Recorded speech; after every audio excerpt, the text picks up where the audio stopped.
Hello everyone, welcome to Soul Journey once again. If you have viewed our channel before, seen our videos, and in particular the series on life in multiverse, podcasts, and many others, please do like and subscribe to our channel, share with your friends and family. It will help us reach a wider audience to spread the message broadly. Thank you. So today we are starting with chapter 14 of the book Life in Multiverse by Bapuji Dashrathbhai Patel. It has been revealed through his divine presence and vision. So what is chapter 14 all about? Chapter 14 is about creation of the multiverse. The chapter explores metaphysical origins, structures, and descent of the multiverse from a state of divine light to gross physical matter, revealing profound truths about soul evolution, cosmic design, and our path back to supreme consciousness, that is our return journey home. And section 1, to begin with, I would like to share about the ancient spiritual knowledge where, which at a certain point meets modern science. Our ancestors were cosmic scientists. The Vedas, Puranas, and Upanishads describe infinite solar systems, galaxies, and multiverses long before telescopes really existed.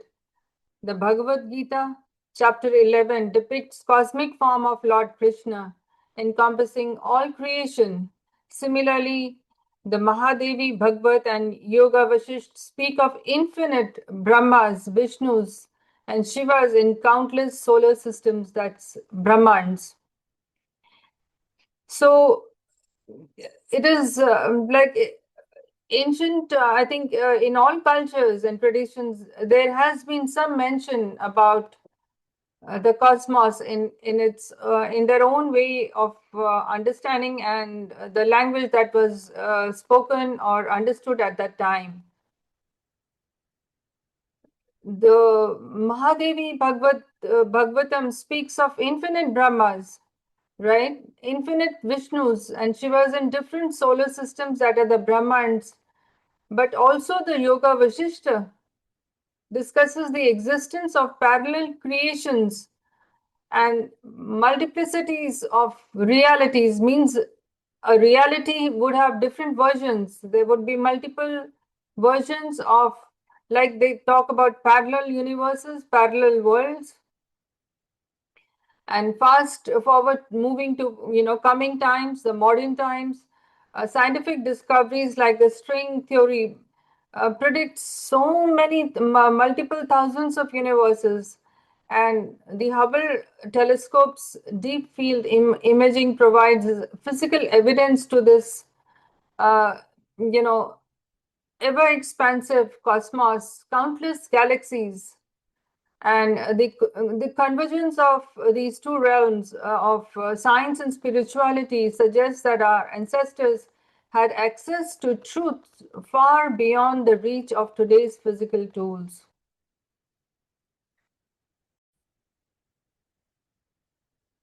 So what about the invisible world beyond science?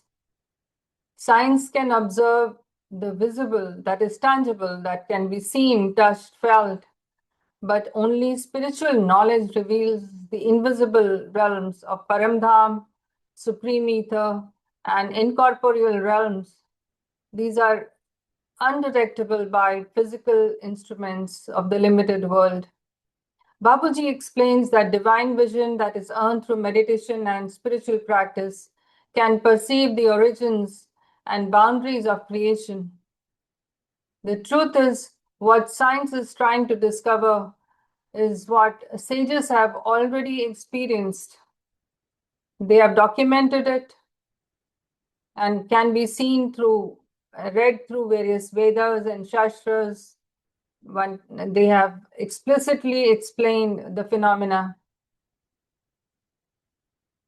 And science, this is because science has its limitations. It believes in what is tangible and can be felt. It has facts and figures to it. It relies on instruments that measure the physical. But what about the subtle, as we said, the unseen, the incorporeal, invisible? Bapuji Dashrathbhai Patel explains, while gravitational waves, lasers, and telescopes offer images of observable universe, the higher invisible dimensions of creation, such as Param Prakash, Supreme Light, Paramakash, Tattva, Supreme Ether, and Param Dham, the Supreme Abode, can only be known through deep meditation and divine insight. Modern scientists may detect a black hole merger, but only a realized soul, an awakened soul, can perceive the energy, the blueprint of a galaxy. Thus, to fully comprehend the universe or the cosmos even beyond, one must merge the rational mind within the intuitive, the expansive soul wisdom. Only then can invisible become accessible. And only then can the vastness of the cosmic existence be grasped in its true dimension.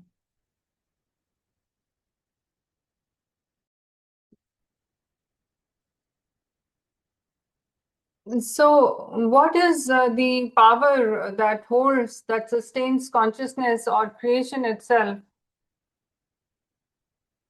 So, all creation is governed by its power. If you don't have power, you can't do anything. So, it is what is this power for creation? It is the celestial power known as Kala. It is the divine power of consciousness.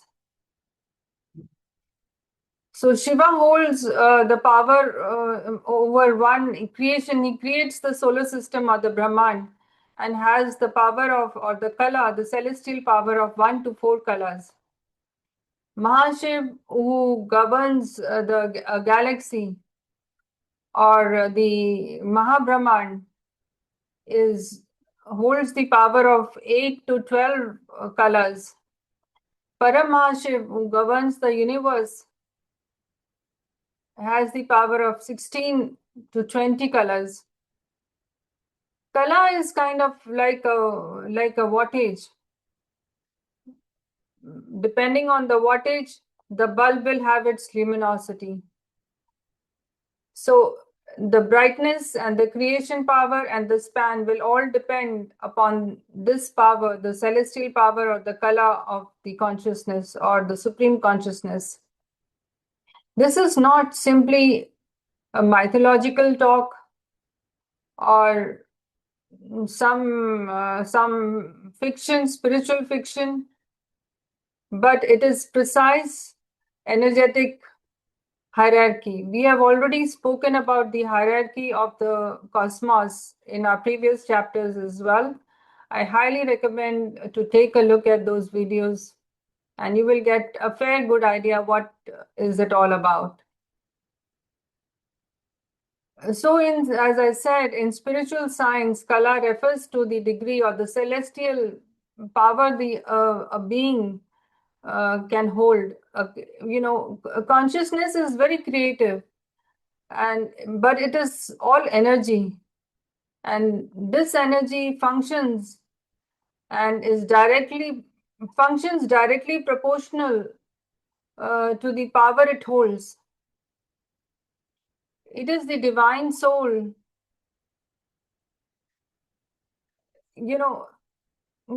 One can say it is consciousness is a divine soul that holds this measure of power within itself that will give it the ability to create, to govern, and to sustain.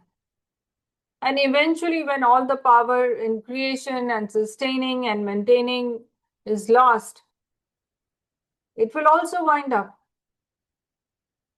And more about this, you can also, to understand, of course, definitely, I highly recommend read the book. and look at our previous chapters, which we have already discussed. And then there are very good videos by Bapuji, Dashrathbhai, Patel on dissolution.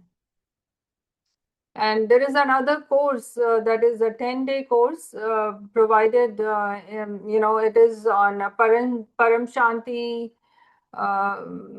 meditation and motivation channel by Sister Sakshi. And this is a 10-day course, and it is available both in English and in Hindi language. The English language will not have the meditation, but the Hindi language also has meditation. But based on your time, definitely do take a look at those. It has got beautiful slides to explain everything.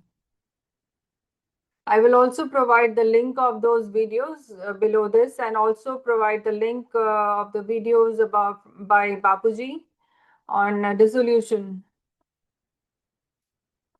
So Mahashiva governs the galaxy with about 8 to 12 colors of power. And Param Mahashiva, who oversees the entire universe, holds the power of 16 to 20 colors. The higher the color or the celestial power, the more refined. Refined means the more pure. Pure means there is more of supreme element in that, and that supreme element itself gives it the power to hold and sustain. So just as like I just shared, it's the power of the wattage that will determine the brightness of the bulb. So color will determine the intensity of the divine light and extent of creation an entity can manifest. This measurement is not mere symbolic. I mean, I really want to emphasize on this. It is not just a creation of or fiction, and like just an illustration or developed by a highly evolved graphic designer. No, it is not. It is very deep spiritual science. It governs motion, order, and life within each celestial structure. Every star, planet, and solar system functions as per the color of its creator. Like as I said before, that when this power is lost, because you will also see when we are working all day, we get tired, and we need to replenish, we'll rest, we'll eat good food. So likewise for the creator, when the creator has used most of its power and is not able to hold on to the celestial body he has created, will wind up and there will be dissolution. There are different aspects of dissolution as well. So understanding color is the key to decoding the grand architecture of existence of the cosmos.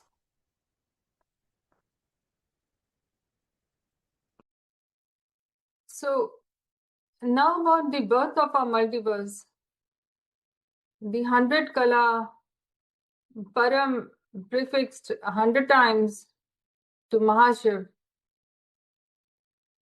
Our multiverse was created by Param to the 100th power of Mahashiva, a being in incorporeal form, full of supreme light and might.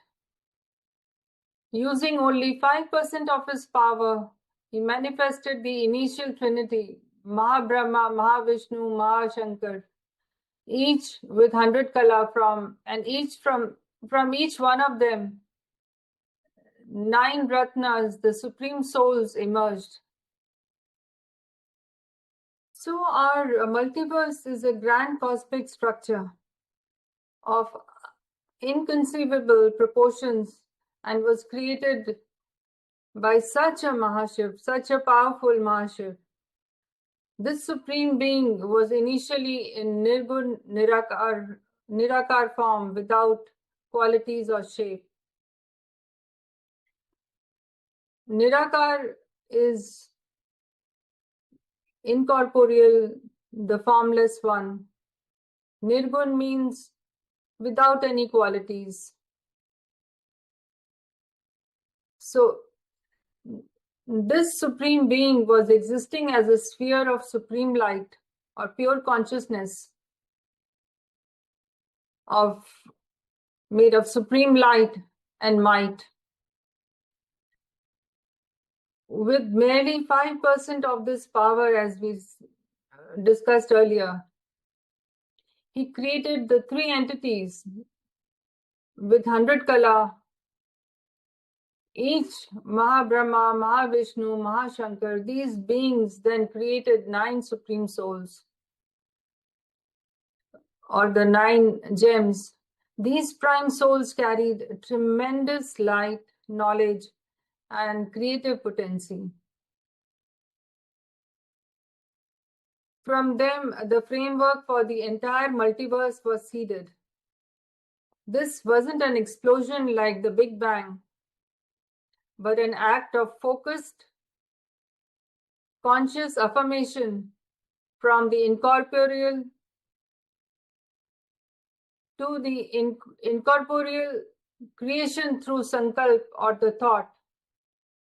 So it was again from the incorporeal to another incorporeal creation, but this was created through the power of intention or power of sankalp or thought. So creation multiplied rapidly from 9 to 27. We discussed that nine souls emerged from the main consciousness. So these were the 9 ratans or Ratans, or the 9 supreme souls that emerged from there. And then they further multiplied with the same power of intention. Then they multiplied to 27 into 81 and then into 108 and ultimately to 900,000 incorporeal souls in Param Dham in the realm of 100 to 90 kalas or the celestial power. These were radiant beings living in soul consciousness, formless and divine state of being. Param Dham is the spiritual headquarters. It is the supreme abode of our multiverse. And so multiplication of the supreme souls, and so the emphasis is on the formation of the Param Dham itself. It was a new creation that was with 900,000 supreme incorporeal souls. After these Navratnas, the 9 precious supreme souls that came into multiplication process of 27, then 81, then eventually 900,000 incorporeal supreme souls. They came into being, and then these beings were composed of pure supreme light, and they were existing in a formless state, inhabited the highest realm of the multiverse, the Param Dham. This realm or this Param Dham, spanning the 100 to 90 kala range, was full of Param Prakash, means the supreme light, the supreme creative energies. And the souls that lived here lived in unity, peace, total soul consciousness, the state of total soul consciousness, free from form, desire, or duality. Param Dham is not just a place, it is a state of existence, a dimension beyond duality. It's filled with purest soul energies that one can perceive. One cannot even perceive the purity of that in a normal, in the normal 5 elemental mental state of being. The harmony and brilliance of Param Dham cannot be understood through intellect, as Bapuji says. It can only be known and felt by becoming that light itself through deep contemplation, through Behad Gyan, supreme knowledge, meditation, and spiritual practices. So once again, this Behad Gyan program, or the knowledge of the infinite, is very important for each one of us. We must know from where we came, what is the base of our existence, and what is our purpose, to give meaning to our lives, to return to our original home. We must understand Behad Gyan, the knowledge of the infinite, that is, of course, provided by Bapuji through his divine vision and insights in this book, Life in Multiverse. And one can also get a good overview of this Behad Gyan, the knowledge of the infinite, through a 10-day program called Behad Gyan course. And it is available on the Paramshanti Motivation and Meditation channel of Sakshi Patel. And this program is available free of cost, both in English and in Hindi. I will definitely provide the link below the videos. So then what happened, from the supreme elements, the pure incorporeal forms, and definitely it did transition into incorporeal, but again, this incorporeal had different values and different properties, yet it was very pure. So what was this transition to semi-subtle form all about? That is descent to Mulvatan.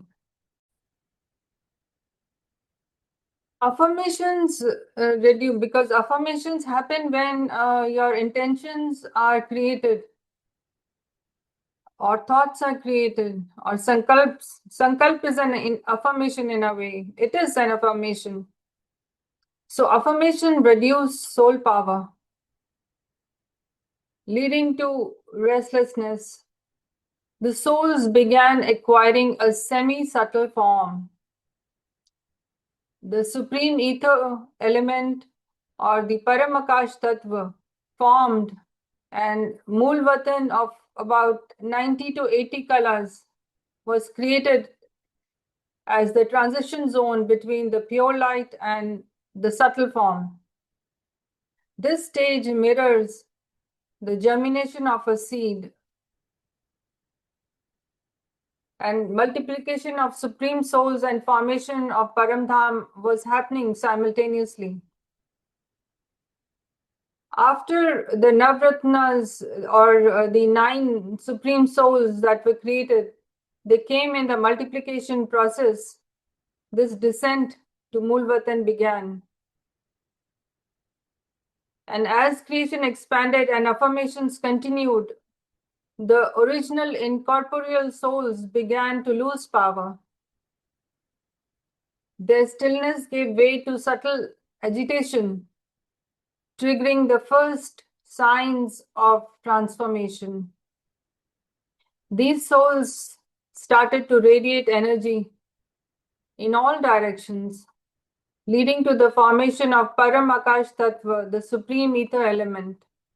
This marked the descent from 90 Kala Paramdham into the realm of 80 Kalas, means it declined because there was this loss of power through sankalp and intentions.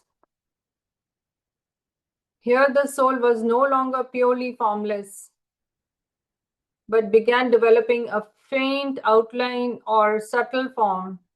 This stage is likened to the seed beginning to sprout.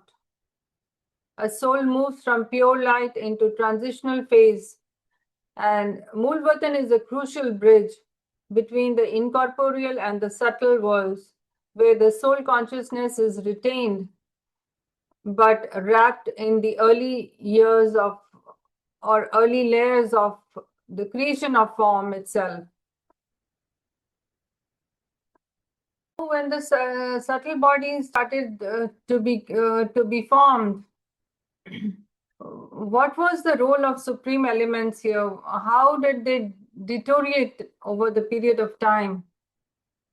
Creation advanced as souls created divine counterparts that were Shakti, Prakriti or Shakti actually, there's the same. And through thought-based creation, power declined from 60 colors to 20 color. Supreme air, that's the Param Vayu, and the supreme fire, that's the Param Agni, were formed. Through the power of intention or sankalp, gave each soul a distinct, subtle body. This was the rise of Param Purush and Param Prakriti, divine masculine and divine feminine. In Moolvatan, the process of subtle embodiment accelerated, and souls began forming distinct shapes. These shapes were influenced by thought vibrations. The supreme Param Vayu and the supreme fire, Paramagni, elements emerged in this atmosphere. These elements, being more energetic and directional, facilitated the creation of a well-defined subtle body or well-defined subtle bodies. The soul's own thoughts acted as blueprints, because the way the thoughts were happening, the way the vibrations were being created, they created the pattern or the structure for the form. Then came the creation of Param Purush and the Param Prakriti, or the divine masculine and the divine feminine counterparts, marking the emergence of duality. These pairs engaged in intention or sankalp-based creation, which further reduced their soul power from 60 colors to 40 colors. However, they also helped populate new divine worlds and great universes, that is G17, G16, etc. This went on till G1, and it was the golden age of soul creativity, but it also seeded the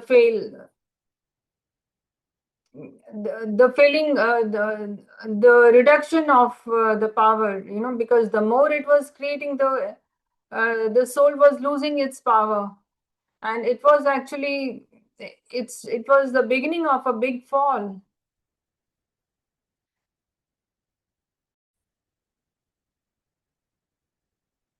So now, when the subtle body started to be formed, what was the role of supreme elements here? How did they deteriorate over the period of time? Creation advanced as souls created divine counterparts that were Prakriti or Shakti actually, there's the same. And through thought-based creation, power declined from 60 colors to 20 color. Supreme air, that's the Param Vayu, and the supreme fire, that's the Param Agni, were formed.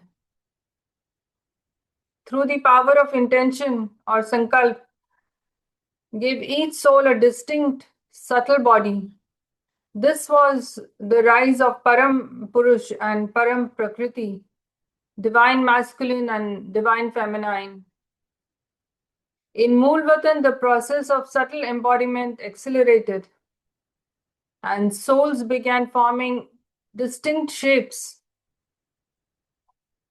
These shapes were influenced by thought vibrations.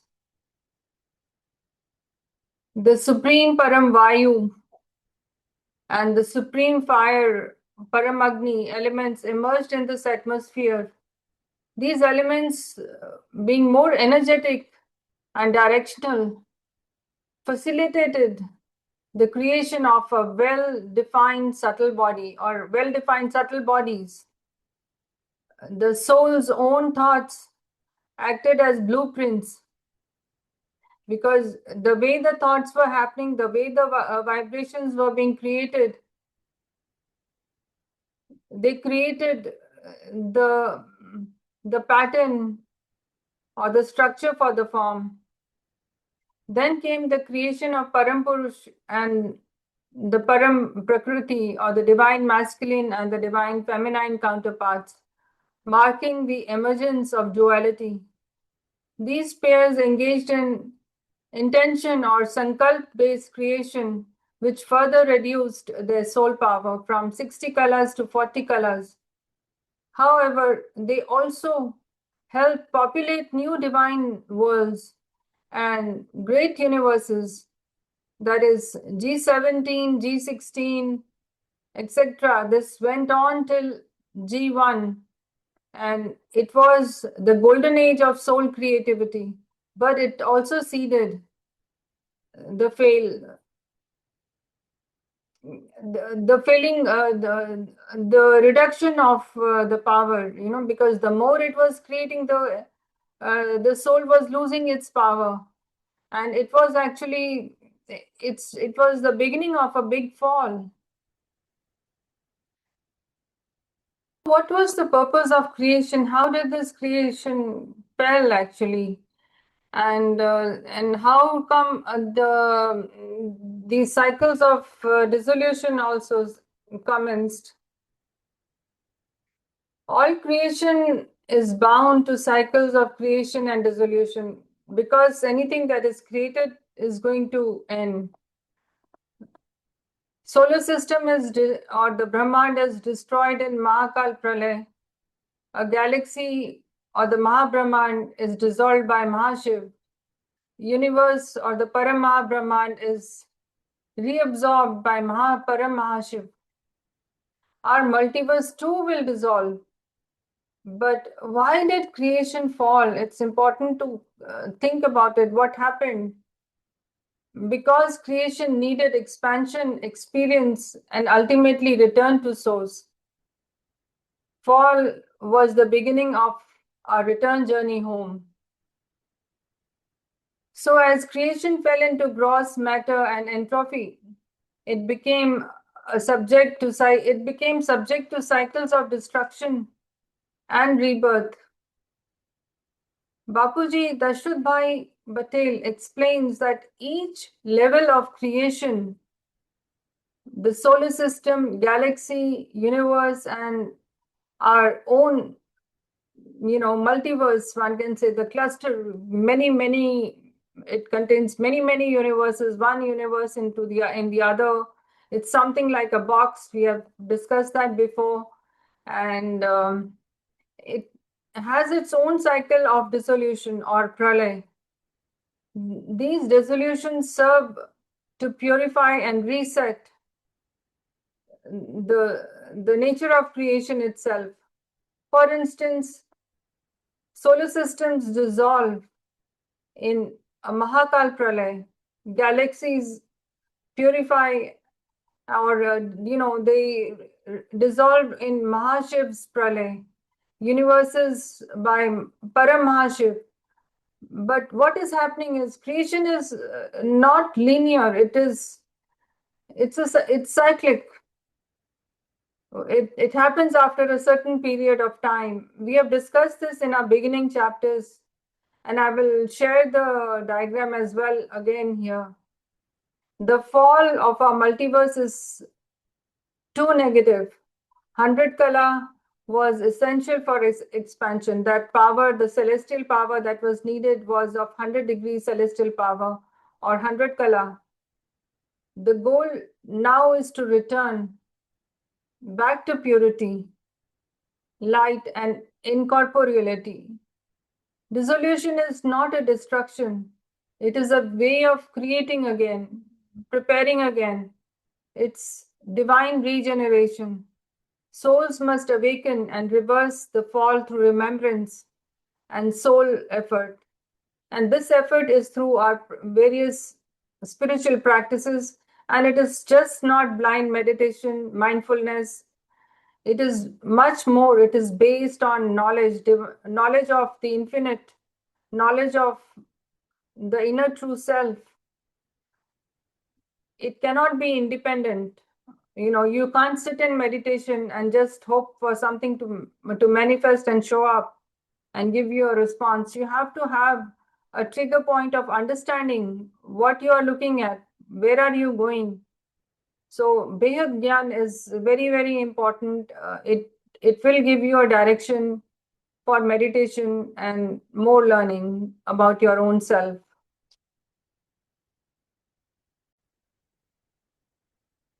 So now this is the soul journey, returning to the supreme light, returning back to home, back to the original home. Other multiverses remain divine. There are many countless other multiverses, but this particular multiverse, of which Earth is a part of, has reached this depth of fall. It has deteriorated. Our journey now is of ascension from minus 100 kala back to regaining 100 kala. This requires awakening of soul consciousness, remembrance, repeat affirmations, and pure vibrations. Our presence on earth, our being born here on earth is not a punishment. It is a turning point. We must rise from this mortal realm or the Mrityulok to Param Dham, the supreme abode. Bapuji has given us the roadmap for this. So, unlike other multiverses, other multiverses they do not have mortality. They remain in divine state. And actually, ours is the only one that has plunged so deeply into materialism. And that is why it declined to such an extent, deteriorated to such an extent that it has to be recreated. It cannot sustain. And yet this decline contains the seed of ascension. Every soul on earth,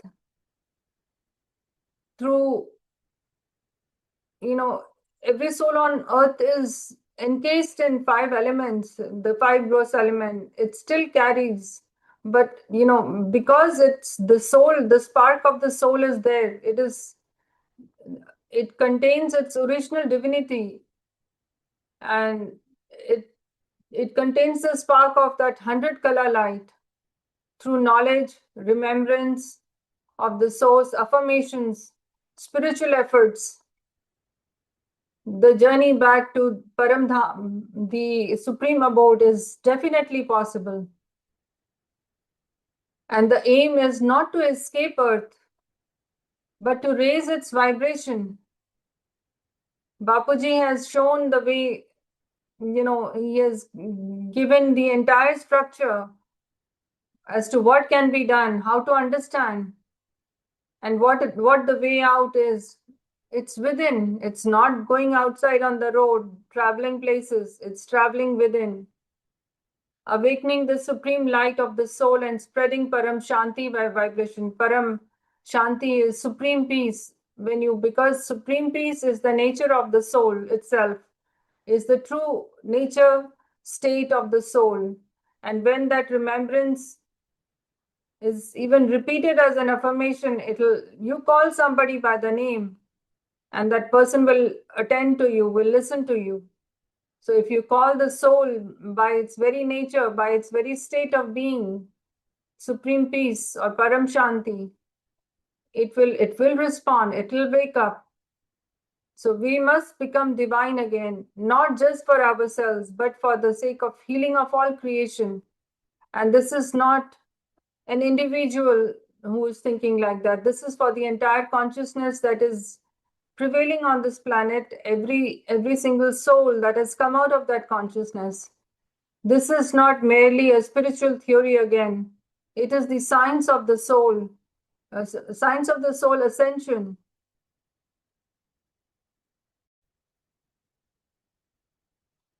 So this concludes our chapter 14. And next time we meet, we will talk about worlds beyond the multiverse.